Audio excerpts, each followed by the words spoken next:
নৈরাজ্য হয়, নিপীড়ন হয়, থ্রেট দেওয়া হয়, আমরা যদি ইনশাআল্লাহ দেয়ালগড়ি প্রতীক নিয়ে আগামী নির্বাচনে এই মানিকগঞ্জ 2 আসনে বিজয় লাভ করতে পারি, তাহলে সমস্ত মানুষের জানমাল ইজ্জতের নিরাপত্তা সহ সংখ্যালঘুদের ইজ্জতের নিরাপত্তাও আমরা নিশ্চিত করবো ইনশাআল্লাহ।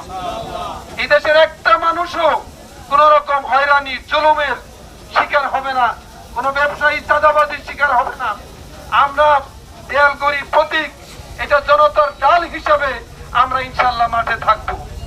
এই নির্বাচনে ত্রয়োদশ জাতীয় সংসদ নির্বাচনে কৃষক, শ্রমিক, জনতা, সকল শ্রেণী পেশার মানুষের মধ্যে ইসলাম নিয়ে, কোরআনের শাসন নিয়ে যে আগ্রহ তৈরি হয়েছে, দেয়ালগড়ি প্রতীক নিয়ে যে উদ্দীপনা তৈরি হয়েছে, আমরা লক্ষ্য করছি ইনশাআল্লাহ বিজয়ের সুগ্রাম আমরা পাইতেছি ইসলামের পক্ষে। দেয়ালগড়ির বিজয় ইনশাআল্লাহ নিশ্চিত। আসুন আমরা এগিয়ে যাই।